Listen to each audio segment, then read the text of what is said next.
오순절 날이 이미 이름해 그들이 다 같이 한 곳에 모였더니 호련히 하늘로부터 급하고 강한 바람 같은 소리가 있어 그들이 앉은 온 집에 가득하니 마치 불의 혀처럼 갈라지는 것들이 그들에게 보여 각 사람 위에 하나씩 임하여 있더니 그들이 다 성령의 충만함을 받고 성령이 말하게 하심을 따라 다른 언어들로 말하기를 시작하니라.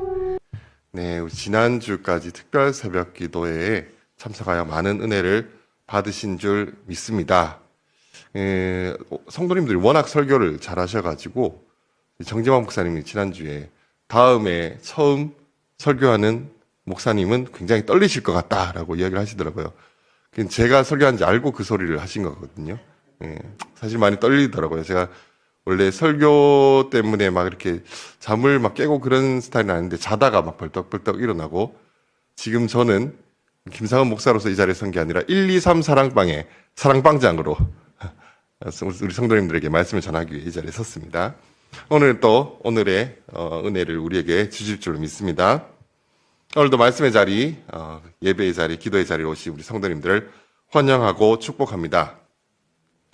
오늘 본문에는 성령님을 통한 예수 그리스도의 통치가 이 땅에 시작됨을 보여주는 역사적인 사건이 일어납니다. 바로 오순절에 성령님이 임하신 사건입니다. 2000여 년 전 오순절 작은 다락방에서 일어난 강력한 성령의 임재는 율법의 시대가 끝이 나고 새 언약의 시대가 열렸음을 보여주는 단회적인 사건입니다. 이 말을 다시 한번 설명을 드리면요, 오늘날 기독교인들 중에 많은 분들이, 심지어 목회자들 가운데도 오순절에 임한 성령의 강력한 역사, 눈으로 볼 수 있던 그 강력한 역사가 오늘날 또다시 일어나길 바라는 분들이 계시지만, 분명하게 말씀드릴 수 있는 것은요, 오순절 성령이 임한 것과 같은 사건은 또다시 일어나지는 않습니다. 아까 율법의 시대가 끝이 났다라고 말씀드렸는데요, 이 말은 예수님께서 율법을 완성하심으로 우리가 구원받기 위해서 율법을 지키는 시대는 이제 끝이 났다라는 것입니다.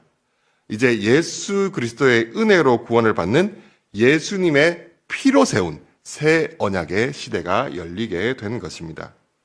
이렇게 예수님이 이루신 구원을 나의 것으로 만들어주시고 새 언약의 삶을 사는 것이 가능하도록 하시는 분이 바로 성령 하나님이십니다. 그리고 이전에 없었던 하나님의 새로운 구원 계획을 눈으로 볼 수 있게 증거해 주신 사건이 바로 오늘 본문에 나오는 오순절에 성령이 임하신 사건입니다. 따라서 오순절 성령 강림의 사건은요, 시대의 전환을 알리는 반복되지 않는 단회적인 사건이라는 것입니다.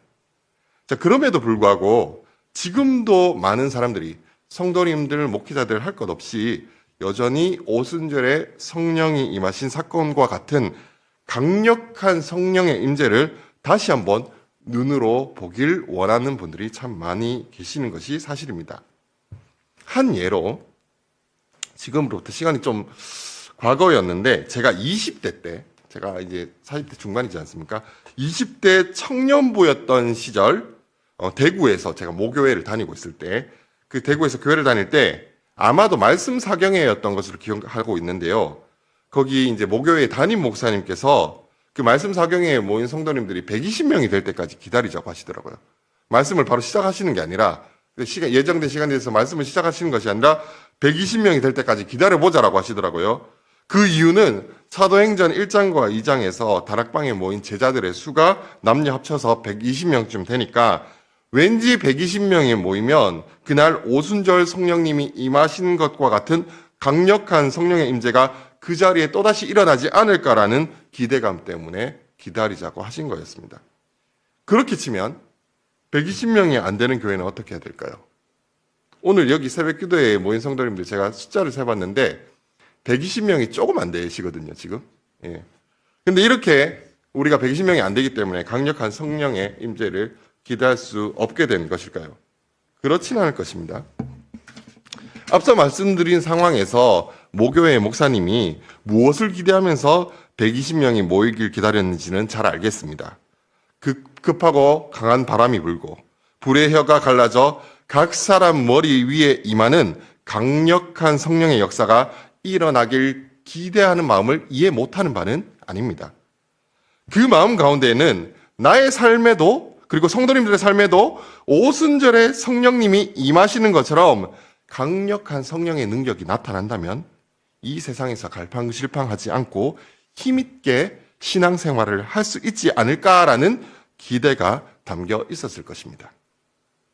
그러나 오늘 본문에 나타나는 눈에 보이는 표적보다도 훨씬 더 중요한 것이 있습니다. 그것은 하나님이 오순절 성령 강림 사건을 주신 참된 목적입니다. 하나님께서 오순절 성령 강림 사건을 통해서 오늘날을 살아가는 저와 성도님들에게 과연 무엇을 말씀하시고자 하시는지 아는 것이 우리에게는 더 중요하다는 것입니다.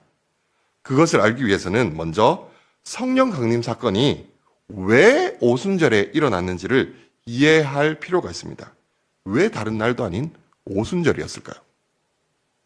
오순절을 원래 구약의 77절을 헬라어로 번역하면서 오순절이 된 것입니다. 77절은 6월절 다음 첫 안식일을 기준으로 해서 7일씩 7주간, 그래서 77에 49해서 49일이 된 날의 다음 날인 50일째에 지키는 절기가 바로 77절입니다. 그리고 이 77절의 목적은 새로운 수확의 첫 열매를 드리는 날입니다. 여기서 알 수 있는 오순절에 성령님이 임하신 이유는요, 오순절에 성령을 받은 사람들이 세상으로부터 구별된 교회의 첫 열매로 하나님께 드려졌기 때문입니다. 오늘날 오순절 성령 강림과 같은 강력한 성령의 임재를 사모한다면 우리는 눈에 보이는 기적을 달라고 기도할 것이 아니라 우리의 삶 또한 하나님 앞에 거룩하게 드려지게 해달라고 기도하는 것이 맞습니다. 성령님이 임하신 이유는 우리를 거룩하게 하시기 위함입니다. 우리가 예수님의 말씀을 따라 살아감으로 거룩해질 수 있는데 예수님의 말씀을 지킬 힘이 어디서 나오냐면 바로 성령의 능력으로 가능한 것이라는 것입니다. 우리가 자꾸 죄를 안 지어야지 하는데 그런다고 죄를 안 지을 수 있냐면 결코 그렇지가 않습니다. 우리가 다른 사람을 안 미워해야지 해서 안 미워하는 게 아니라 여전히 미운 마음이 들지만 우리가 성령의 충만함을 받아서 우리 안에 사랑이라는 성령의 열매가 맺혀질 때 그 사랑으로 원수조차 사랑할 수 있게 되는 것입니다. 오늘 본문 3절에서도 성령의 충만함을 받았다고 하는데 여기서 충만하다라는 말의 뜻은요, 가득 채워졌다는 것입니다. 제가 물컵을 안 가져왔는데 물컵에 물을 따르다 보면은 그 물컵 위로 이렇게 물이 볼록 튀어나올 때까지 가득 찬 그런 느낌 있지 않습니까? 그것이 바로 충만하다는 것이거든요. 자, 우리가 밖으로 대단한 능력을 발휘하는 게 성령 충만이 아니고 성령이 내 마음을 가득 채워서 내 안에 성령의 열매들이 맺히는 것, 그래서 말씀 따라 살아가는 것, 그것이 바로 성령 충만입니다. 성령 충만은 대단한 기적이나 능력 발휘하라고 주시는 것이 아니라 말씀 지키라고 주시는 것입니다. 도저히 용서 못할 사람을 성령의 능력으로 용서하는 게 진짜 기적이고 능력 아니겠습니까? 오늘 저와 성도님들의 삶 속에서도 내가 할 수 없는 그 일, 내가 지킬 수 없는 그 말씀을 성령의 능력으로 순종하며 살아가는 은혜가 있게 해달라고 기도하기를 바랍니다. 그 일을 위해서 성령님이 오셨기 때문입니다. 자, 지금까지 내용을 통해서 오순절에 성령님을 보내주신 첫 번째 의미는 바로 성령님으로 말미암아 저와 성도님들이 거룩하게 하나님께 드려지기 위함이라는 사실을 알게 되었습니다. 자, 그리고 오순절에 성령님을 보내주신 이유를 알 수 있는 오순절에 또 다른 의미가 있습니다. 자, 구약에서 처음으로 6월절을 지키고 나서 바로 다음 날 출애굽 사건이 있게 됩니다. 그리고 나서 50일 뒤에 무슨 일이 있냐면요, 모세가 시내산에 올라가서 하나님으로부터 율법을 받게 됩니다. 다시 말해서 날짜상으로 오순절과 같은 때에 모세가 시내 산에서 율법을 받았다라는 것입니다. 자, 이때 하나님은 그분의 백성들에게 주실 말씀을 돌판에 기록해서 주시죠. 이 돌판에 기록해 주신 말씀을 이스라엘 백성들이 제대로 순종했냐면 그렇지가 않습니다.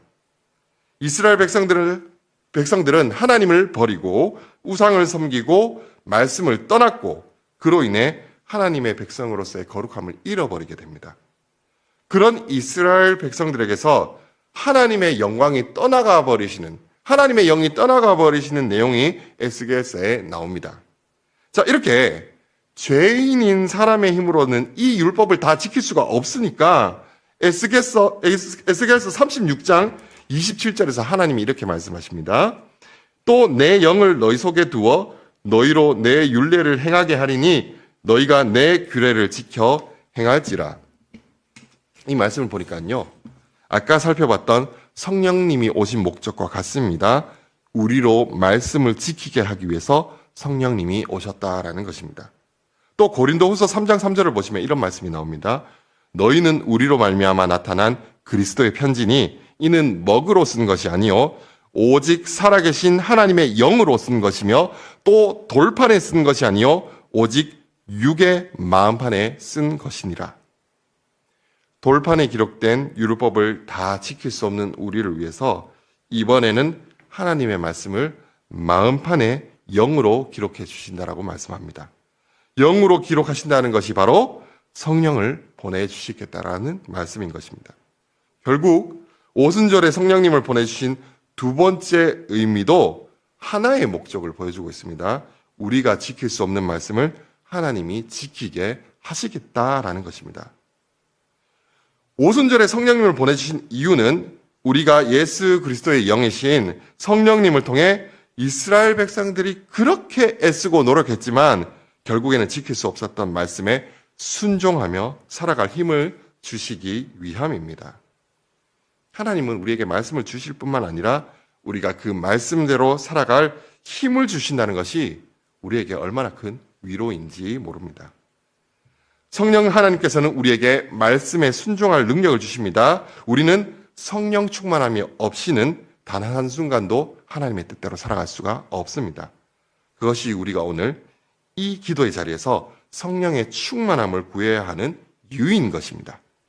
자, 이제 오순절에 성령을 보내주신 의미와 목적을 알았으니 성도님들 각자가 성령 충만을 위해 간절히 기도하라고 권면하며 말씀을 끝낼 수도 있겠지만 사도행전에서는요, 우리가 성령 충만을 위해서 기도할 때 어떻게 기도해야 하는지 아주 중요한 팁을 우리에게 알려주고 있습니다.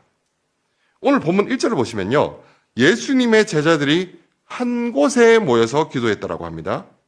공동체가 함께 모여서 기도했다라는 것입니다.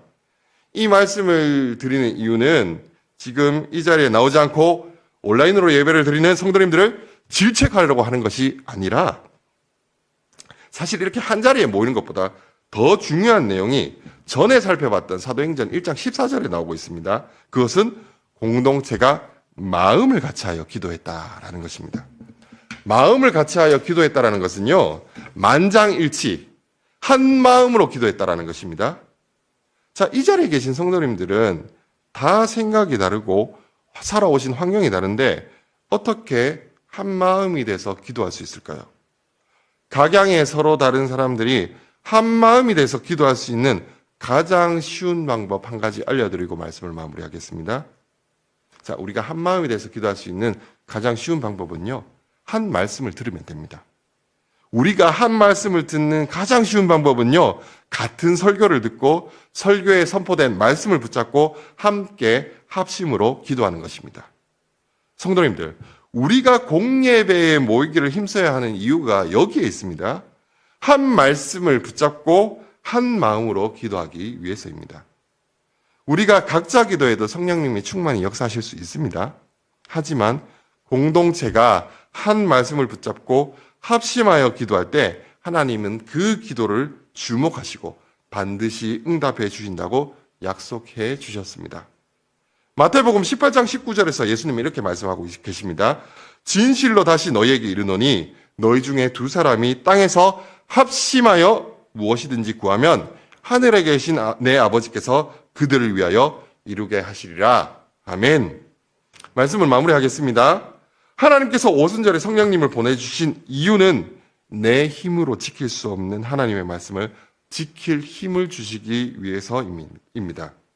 나와 내가 속한 공동체가 말씀으로 거룩하여져서 하나님께서 기쁘게 받으시는 제물로 드려지기 위함입니다.